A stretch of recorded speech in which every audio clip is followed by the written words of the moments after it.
that constitutes consecration. Say, surrender my body, to be ruled by my mind. Surrender my mind, to be governed by my soul, and I surrender my soul to the guidance of God. Make this consecration complete and thorough, and you have taken the second great step in the way of greatness and power. Chapter 9. Identification. Having recognized God as the advancing presence in nature, society, and your fellow men, and harmonized yourself with all these, and having consecrated yourself to that within you which impels toward the greatest and the highest, the next step is to become aware of, and recognize fully the fact, that the principle of power within you is God Himself. You must consciously identify yourself with the highest. This is not some false or untrue position to be assumed, it is a fact to be recognized. You are already one with God. You want to become consciously aware of it. There is one substance, the source of all things, and this substance has within itself the power that creates all things. All power is inherent in it. This substance is conscious and thinks. It works with perfect understanding and intelligence. You know that this is so, because you know that substance exists and that consciousness exists, and that it must be substance that is conscious. Man is conscious and thinks. Man is substance. He must be substance, else he is nothing, and does not exist at all. If man is substance and thinks, and is conscious, then he is conscious substance. It is not conceivable that there should be more than one conscious substance, so man is the original substance, the source of all life and power embodied in a physical form. Man cannot be something different from God. Intelligence is one, and the same everywhere, and must be everywhere an attribute of the same substance. There cannot be one kind of intelligence in God, and another kind of intelligence in man. Intelligence can only be in intelligent substance, and intelligent substance is God. Man is of one and the same stuff with God, and so all the talents, powers, and possibilities that are in God are in man, not just in a few exceptional men but in everyone. All power is given to man, in heaven and on earth. Is it not written, "Ye are gods"? The principle of power in man is man himself, and man himself is God. But while man is original substance, and has within him all power and possibilities, his consciousness is limited. He does not know all there is to know, and so he is liable to error and mistake.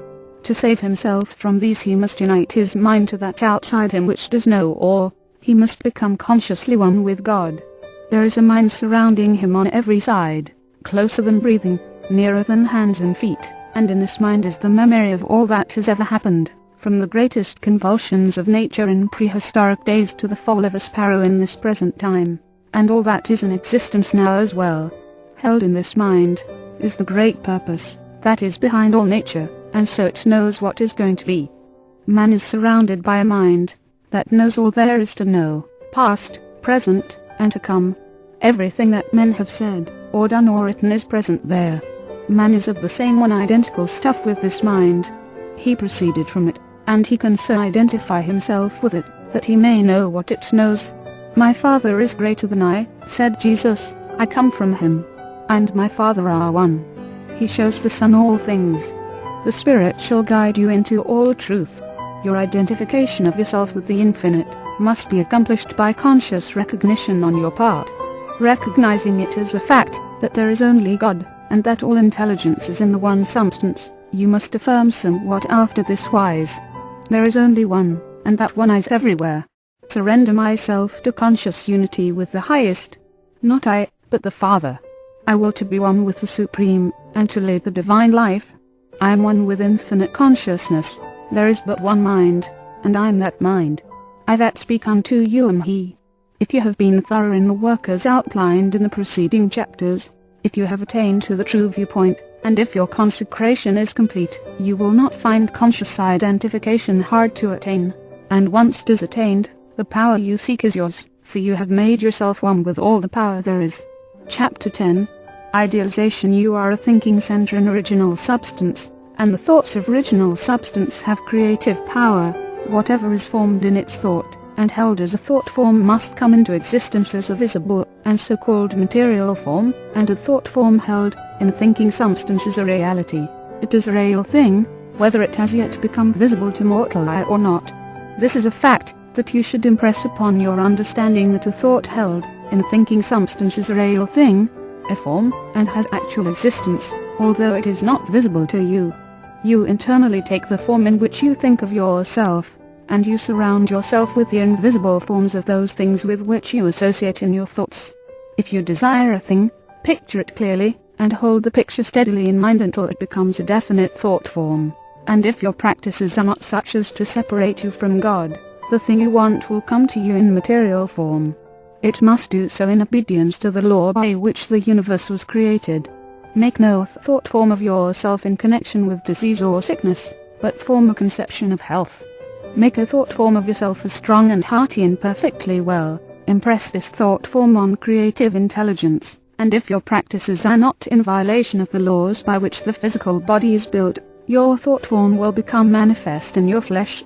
This also is certain, it comes by obedience to law. Make a thought form of yourself as you desire to be, and set your ideal as near to perfection as your imagination is capable of forming the conception. Let me illustrate. If a young law student wishes to become great, let him picture himself, while attending to the viewpoint, consecration, and the identification, as previously directed, as a great lawyer, pleading his case with matchless eloquence and power before the judge and jury, as having an unlimited command of truth, of knowledge and of wisdom. Let him picture himself as the great lawyer in every possible situation and contingency, while he is still only the student in all circumstances. Let him never forget or fail to be the great lawyer in his thought form of himself. As the thought form grows more definite and habitual in its mind, the creative energies, both within and without, are set at work. He begins to manifest the form from within, and all the essentials without, which go into the picture, begin to be impelled toward him. He makes himself into the image and God works with him. Nothing can prevent him from becoming what Hem wishes to he. In the same general way the musical student pictures himself as performing perfect harmonies, and as delighting vast audiences. The actor forms the highest conception he is capable of in regard to his art, and applies this conception to himself. The farmer and the mechanic do exactly the same thing. Fix upon your ideal of what you wish to make of yourself. Consider well and be sure that you make the right choice, that is, the one that will be the most satisfactory to you in a general way. Do not pay too much attention to the advice or suggestions of those around you.